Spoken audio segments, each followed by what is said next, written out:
I want to welcome you again to Chat with NJ. I'm sitting here with Nickia Walker, and we're going to have a little conversation about purpose today. So let me just give you guys my brief spiel. I'm NJ, based in Dallas, Texas. I'm a brand and commercial photographer, as well as a business and project manager. So Nickia is going to introduce herself, and then we are going to have a conversation about purpose. Go ahead. So hi everyone, my name is Nickia, and I basically, around purpose, I had a big journey to get there, and obviously I'm still working towards it, but there was a few things I learned along the way, from starting my business in the e-commerce world to 6 figures, to deciding to just start inspiring other single women on my Facebook page. So that's what I've been doing right now. What kind of service do you offer as far as business? So right now, I just simply have built a community. I haven't built any services yet. I just been focusing on nurturing that community, and I'm sure I'll come up with something. But right now, I just been growing the community and having conversations with other single women. Okay. Do you offer social media services? What kind of business? Oh yes. So on this on this side, I am building communities as well. So I generally would build for other companies who want to build a community, so that way they can get more eyeballs on their product. So that's what I do right now. Apart from the community. When you say communities, like, is that memberships? Because I'm trying to see what you do business wise, not necessarily on the purpose side, so that people can know what you understand. Mm-hmm. Okay, so what it is that usually on a Facebook page, people will say that it's dead, but it's not really dead. So what we focus on is nailing the messaging, which may be by interviewing an ideal customer. So that way, when we build your Facebook page and we're creating social media posts, they're very clear to the point where you want to be like, okay, that's me. So we build pages around a person's interests that they would want to always converse with. And then we use a business page to then connect the two together. So then people who are, let's say, interested in dogs, right? When I introduce them to a dog product, they'd want to buy it. So you have that community waiting that to be interested in your business. So we're building it around that mindset. So that's what I currently do for businesses, is creating the community, so that way when they promote their products, they're buying their products from the company store. And if someone wanted to find your business side, before we dive into purpose, if someone wanted to find your business side, is there a website? Where would they be able to find you? And then we'll dive into talking about purpose. So right now, I'm being real, right now it's all been word of mouth. So it's just simply word of mouth. So honestly, the best way, I could probably give you the links.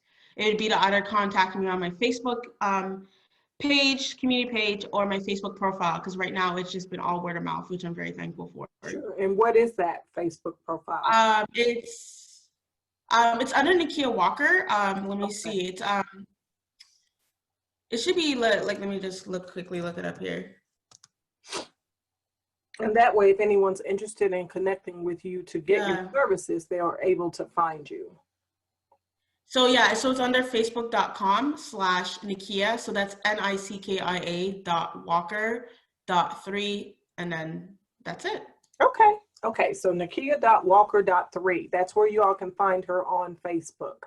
So tell me, you do a lot with purpose for single women. What made you decide that that's something that you wanted to do? Like, obviously, I'm thinking you're single. Is that right? Yeah. Okay. Yes. And so you have a passion or some motivation that drives you to help other single women. Is that because you struggled with finding your own passion at some point? How did you come to that? So basically, like, if you want to start from the beginning, so basically I was always in jobs where I didn't like it, and I always had a knack for trying different businesses, but I never really caught on. It was a lot of failing. And so I was very focused. So while I had a job that I didn't like, I was also very focused on finding someone. And I remember there was one day where I was in my job and I was like, you know, I'm so depressed and I'm so tired of this. And I remember realizing like, oh my gosh, I've been focusing on like trying to find someone, trying to date someone. And I'm like, here's my other part of my life where it's just going downhill in terms of career-wise. And I forgot about that portion, right? And usually something will suffer. So that's when I started focusing, and I started like talking to different coaches to see like how I can get there. But then 2 months into when I started doing that, that's when the job laid me off. So then when I got laid off is when I started exploring. And then one day someone had told me, they're like, Nickia, like, this is what you've been wanting. Like, you've been looking for that opportunity to start a business. So this is the time, since you've got laid off. And I remember thinking, oh, so I remember instantly I was depressed at first. And then instantly, like the next day I was at the library. Like I started like really searching and trying to figure out myself. Until I saw an opportunity. And that was how I started my Amazon e-commerce business. Okay. Now, yeah, so now I did see a lot of success. I was making 5-figure months, all that stuff. But then it went back to the same thing, back to the dating. And then it was getting a point too where I was starting to get unhappy with the business. And it took me, this was actually last year, it took me ending up in the hospital, basically almost going to die. Like the doctor was like, I don't know how you're still alive. Like it was one of those speeches. And I remember laying down in that hospital bed. And I was like, this is not how I imagined my life. Like I want something new. And mind you, like I had the whole business coach, like I was on a roll. But I remember thinking like, I don't want to continue with it. Like I always had a vision to motivate people, but just never knew how. And so then I got the idea and I was like, cause then I started thinking, I was like, for me, I'm just talking about my experience, but I found that there was just a lot of like, just Facebook pages in general, like a lot of media around how like 10 ways to be a better wife or something like that. And I remember thinking, I'm like, why don't they have stuff where it's like 10 ways to be a better me? Like, why is it always focused on becoming a better wife? Because there's so much more to our life than just that. So I think that's the realization I got in a hospital where I was there and I remember thinking like, oh my God, I've been focused on finding that guy. And I'm like, right now, if I had a husband, he couldn't help me in a hospital bed. That's what I realized. And I realized that I need to live my life to the fullest. So in a sense, it's very ironic how I did this because I still don't feel like I reached 100% to like complete, like, oh my gosh, like I'm there. I'm like completely happy being single. But I think I've reached a point where like I'm more happy with myself and I understand and appreciate life more. So I say it's ironic because I never thought I'd be the one to inspire singles, but I used to always be the one to be like, why is there always like, nothing against married people, but I used to be like, why is there always a married person like talking about how a single person should act? And there's nothing wrong with that, but I realize that it's very hard. There's a lot of pressures as a single woman to just speak out. And I just felt like I needed to do that and start connecting with other women. So that's how that kind of like, it's called Loving Single Me. And that's how that kind of birthed to that purpose or to that. Say the name of it again, slower, so we can get it. Oh, it's called Loving Single Me. Loving Single Me. Okay. Yeah. Yeah, I was getting ready. My question just left me, but oh yeah, what I wanted to ask was, do you feel like the focus that you previously had on finding a guy was because you didn't feel complete? What makes a person, what do you think makes a person be so focused on, oh, I got to find the guy? Is it because there's something that we feel like we're missing within ourselves, or it's going to complete us? What is that? I think there's maybe a lack. I think there's a lack and a lack in value in your potential. I think feeling like you need to be completed, because I think you get so laser focused that you forget there's so much more to life. Yeah. So I keep on going back to the Bible story when God told, Eve, like, oh, don't touch that one tree. So it's like, it's the same idea. Like you focus on that one area to the point where you feel like I just need that because that's all you're focusing on. Yeah. So I just feel like it's something that you feel that's missing. but I don't think it's necessarily true. I think it's how you're diverting your focus. It's just what you're focusing perception. on. Like you perceive you're not okay without this. Yeah. So, and then to your Exactly. point, yeah, you were saying it's always a married lady telling the singles how to live. You reminded me of myself because I was celibate and single 11 years before I got married. So it's like I'm married now, but I can tell you how to live because I did it. Right. Yeah. Because I Right. did it. And No, and I yeah, in the course I of that, get it though, now. in the course of that, I had a mentee. I had a person I was mentoring that said, I cannot go without sex. I cannot. And so everybody is so different, you know. I'm like, well, if that's in her head, that's what she wanted to do. But Right. for her, in her body, she just said she just could not do that, right? So she was struggling. There was a battle within her own self. Like, my head wants to do that. I want to save myself. I want to be that person that's complete and whole within me. I don't want to sleep around. But her body, yeah. So Because the thing about it too is, I think what she was going through was realistic. Because I found that it was only once I found that I started talking with other single people is when I realized, I was like, oh, so there's other people that feel lonely. Like, because I always thought it was only me. Like, I know they always say it's not only you, but I think it's, people don't talk about it. Like, people always put a front until you talk to other people that are single.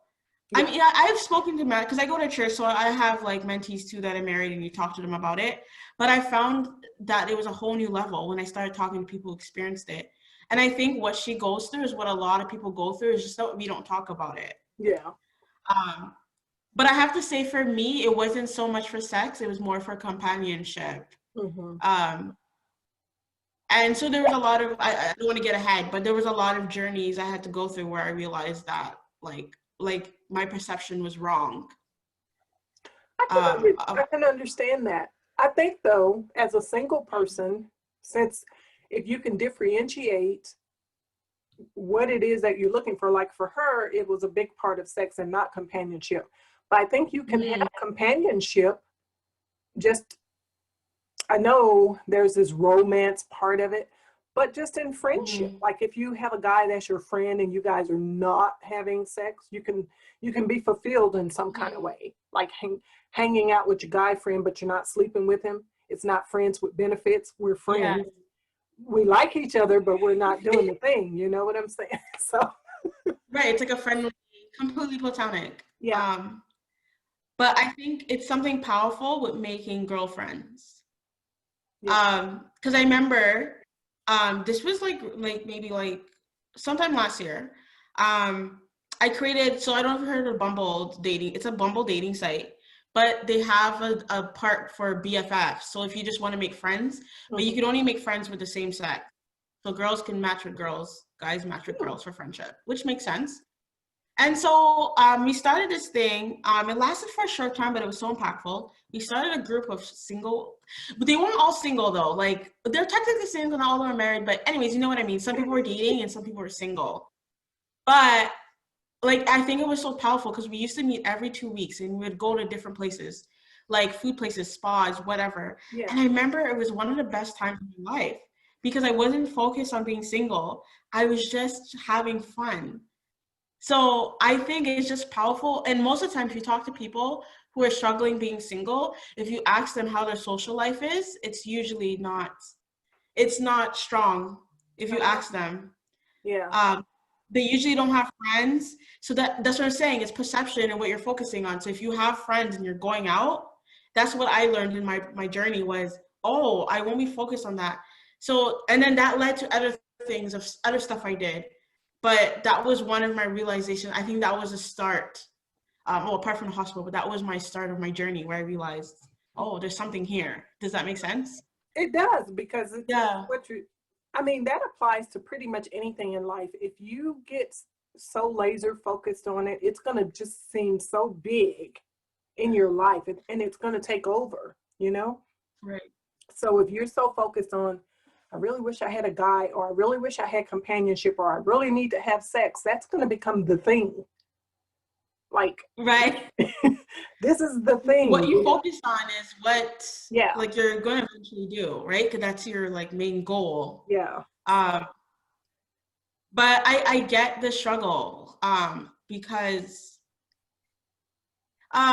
it's, because even for myself, like, I found when I would talk about my struggles, I don't want to say it's just married people, but like, it's just at a time, and it's something we do. Like, I see it a lot in church, and they always give a cliche answer. So it'd be like, oh, just in the right time and stuff like that, or like, oh, just like go and trust God. And I get those. I think it's important, but I feel like the hows are missing. Like, Yeah. yes, like, oh, I shouldn't be like lonely. I understand I go to I read the Bible and stuff, but how do I not feel lonely? That's How? Like, I feel like the hows are missing, and this is church in general. I feel like the hows are missing. And it's something that needs to be talked about more and go more in depth, and not just tell someone, oh, Yeah. the right time will come. Yeah. And nothing's wrong with it. Those are good things to say, but I feel like it's used as a, like, I don't know how to explain, like a Band-Aid Yeah. for how someone feels. Like, I need to learn how to basically learn how to be yourself. A lot of people don't know how to be by themselves. Like, I actually had a friend where she got divorced, and she told me, Nickia, I actually had to hire a coach to teach me how to be by myself. And I remember thinking, I'm like, see, that's deep.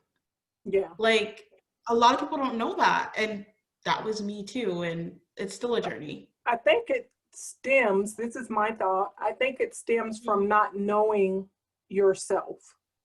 And I think you're never going to know yourself unless you spend time with your true self, not that exterior self that you put out to the world as the person that's okay. And I think it's Yeah. okay to say, you know what, I'm not okay. I'm lonely. Mm-hmm. I'm lonely for companionship. I want to have X, Y, Z, but I feel like a lot of people just don't know themselves, and they run from knowing themselves. They're not actually trying to get to know themselves because it's scary. It's hard. Yeah, it's hard, and it's very scary. So once you know yourself, you can refine yourself. You never lose yourself if you know yourself.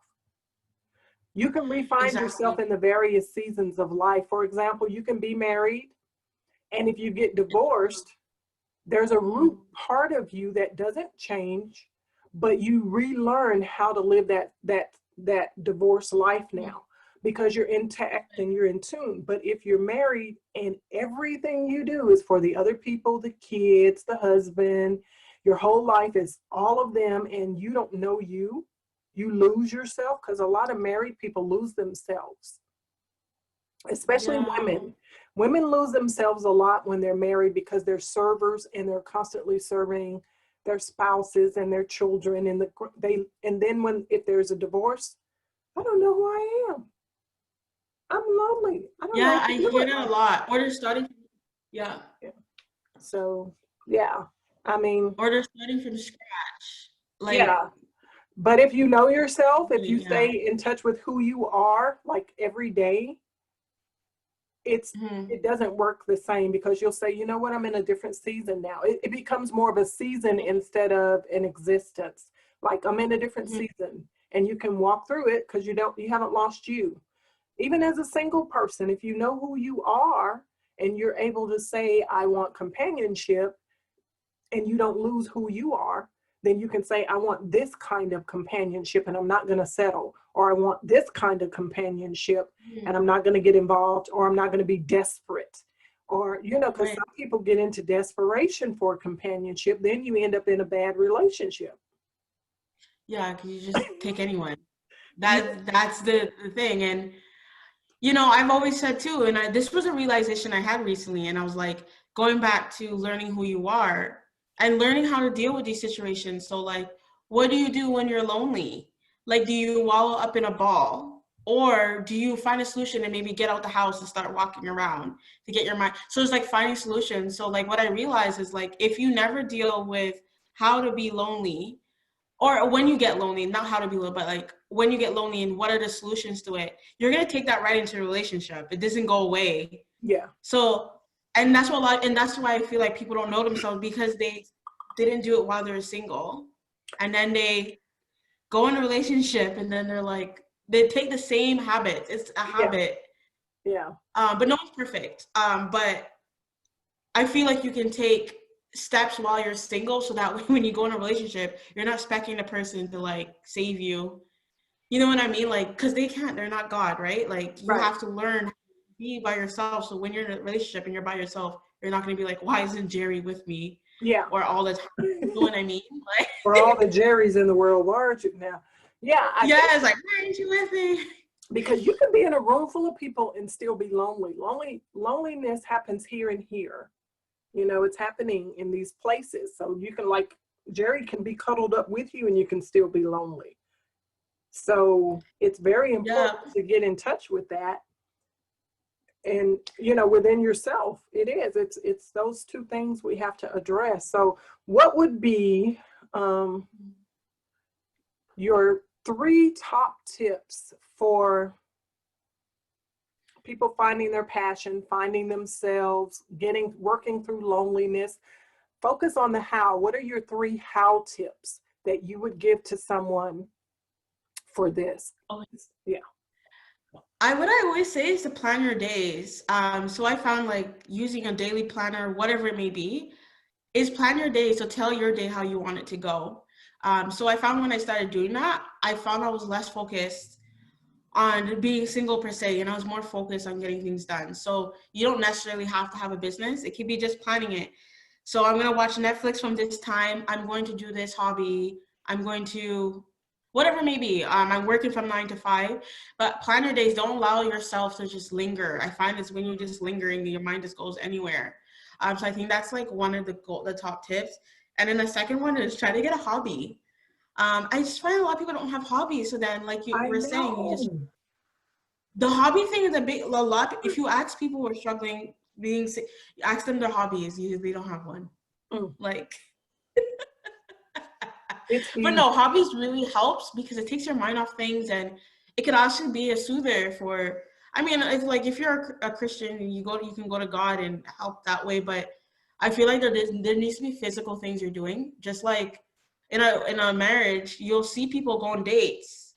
So I feel like the same thing goes for when you're single. You need to be dating yourself or go out with friends. So like you need to be making time for yourself and doing stuff that you love to do, because it does really help. It makes you enjoy life more. I feel like that was like a packed one, but yeah. So it was the hobbies, and I said the planning your day. And I think the third thing would be to find solution to things. So if you know on Saturdays, you tend to feel lonely all the time, find a solution to how you're going to combat that, how you're going to fight it, because who wants to wall up in a ball?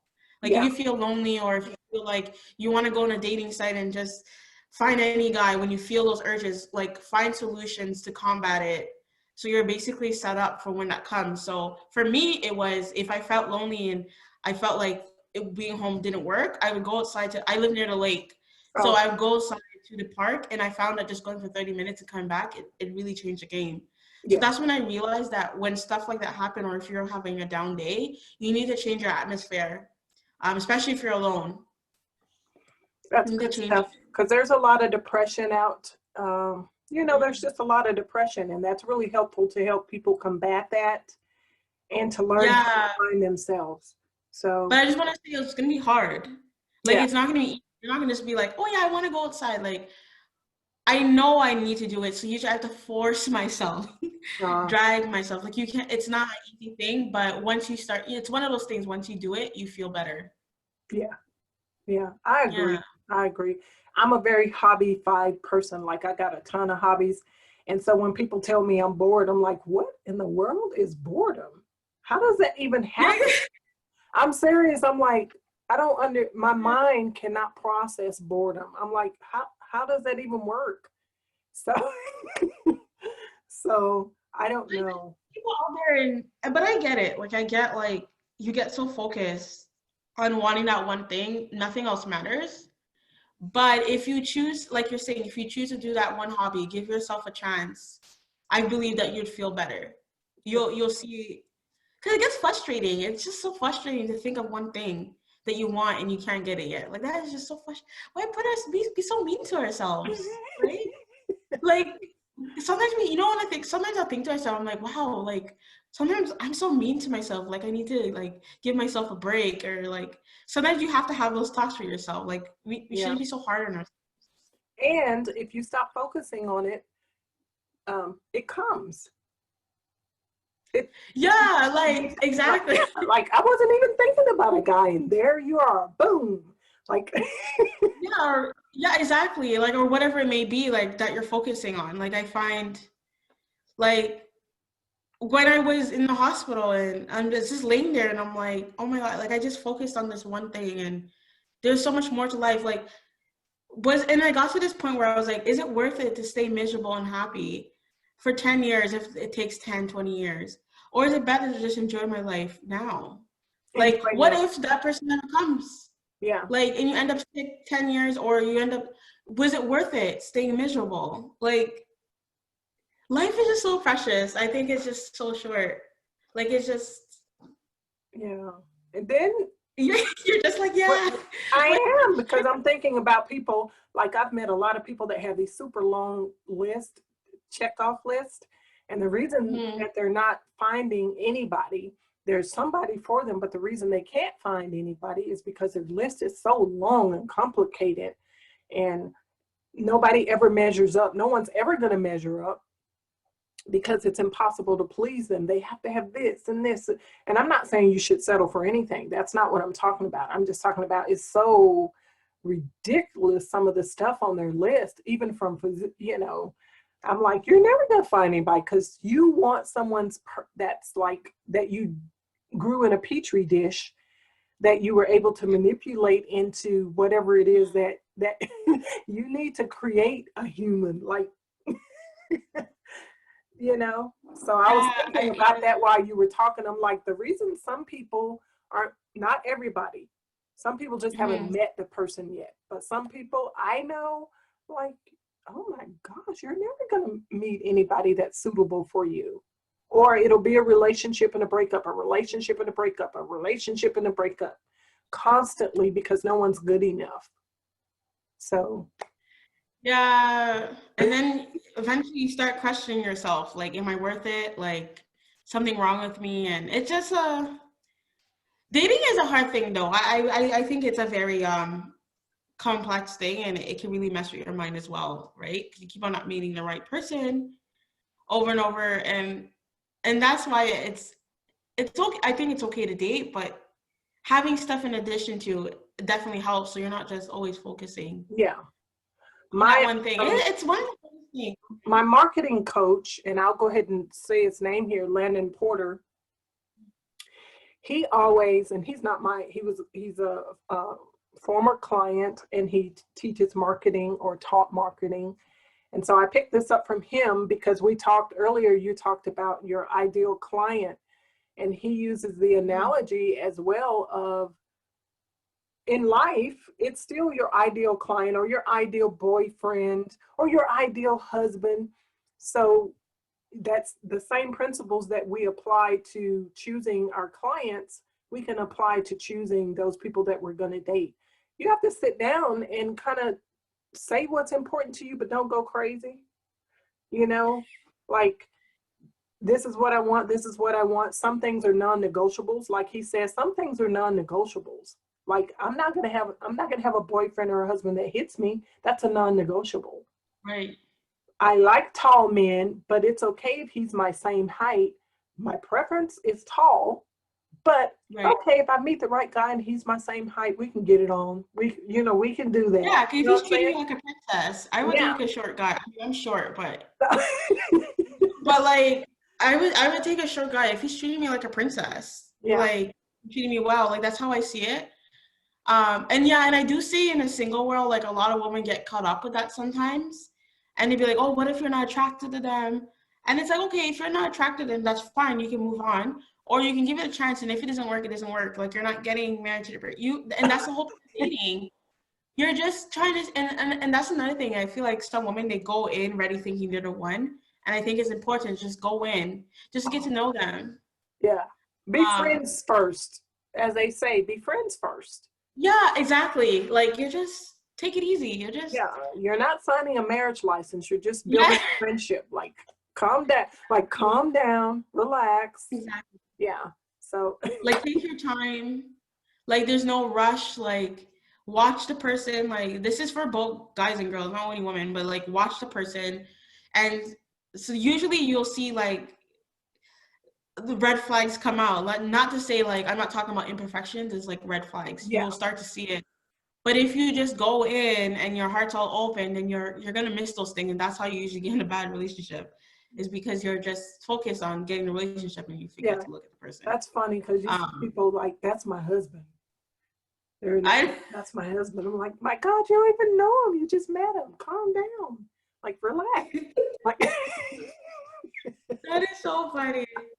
that's my husband. I mean, girls can dream, right?